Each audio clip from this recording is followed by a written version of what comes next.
Dalam teologi Islam, Isa ibnu Maryam, Isa putra Maryam, dihormati sebagai Al-Masih, satu gelaran yang membawa makna pelantikan ilahi, tetapi tidak sekali-kali bermaksud ketuhanan.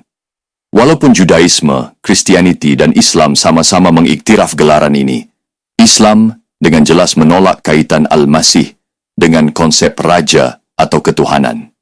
Sebaliknya, Isa dilihat sebagai nabi dan hamba Allah yang mulia, diutus untuk membimbing Bani Israel kembali kepada ajaran Tauhid dan hukum Taurat yang benar. Tauhid menegakkan keesaan Allah. Akidah utama dalam Islam ialah Tauhid, yaitu keesaan mutlak Allah.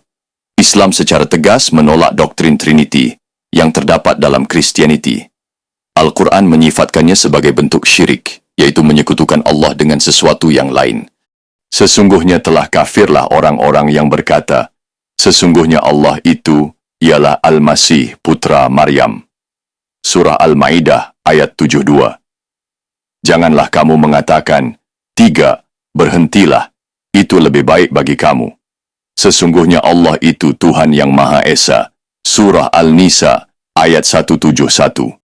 Maka, dalam Islam, Isa tidak pernah disembah. Sebaliknya, baginda adalah hamba Allah dan Rasul-Nya yang diutus membawa wahyu Injil, kitab yang menurut Islam telah diubah dan tidak lagi wujud dalam bentuk asalnya. Al-Masih bukan raja dari keluarga Daud, tetapi nabi dari keluarga Harun. Tidak seperti dalam kepercayaan Kristen, Islam tidak menganggap Isa sebagai keturunan Daud melalui salasilah bapa. Hal ini karena Islam mengakui bahwa Isa dilahirkan secara ajaib tanpa bapa, dan ini secara logiknya menafikan keabsahan salasilah Daud, yang menurut hukum Taurat bersifat patrilineal melalui pihak bapa. Lihat Bilangan pasal 1 ayat 18. Sebaliknya, Al-Quran dan hadis mengisyaratkan bahwa keturunan Isa adalah melalui sebelah ibu, dan Maryam berasal daripada keturunan Harun, saudara Nabi Musa.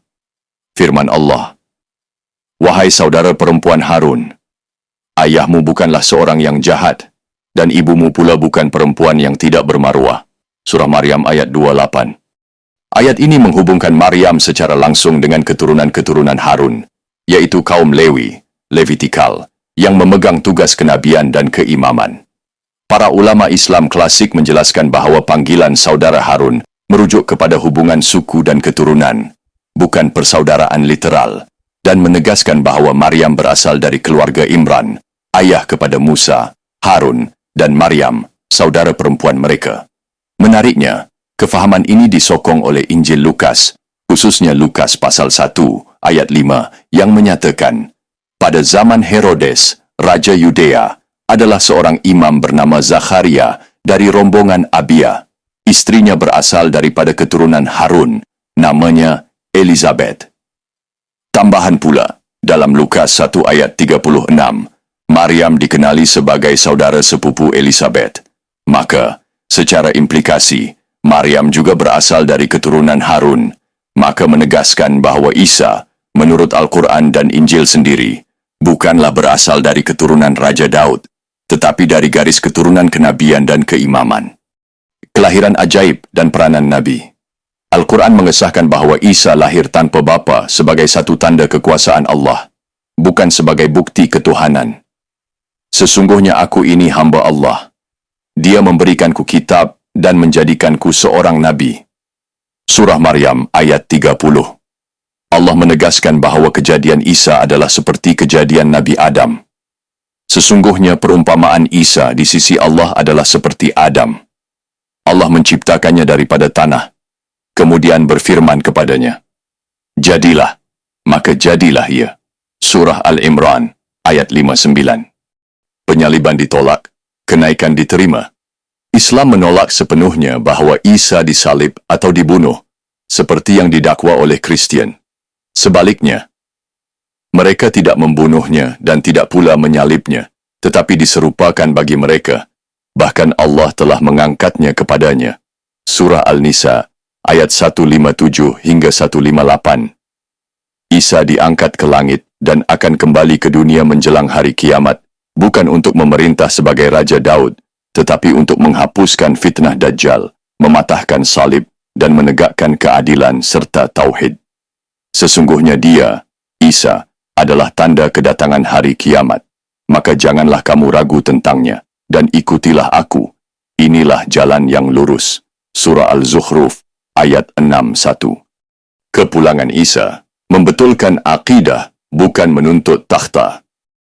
Menurut eskatologi Islam, Isa akan kembali sebagai pengikut syariat Nabi Muhammad SAW, bukan sebagai nabi baru atau muraja.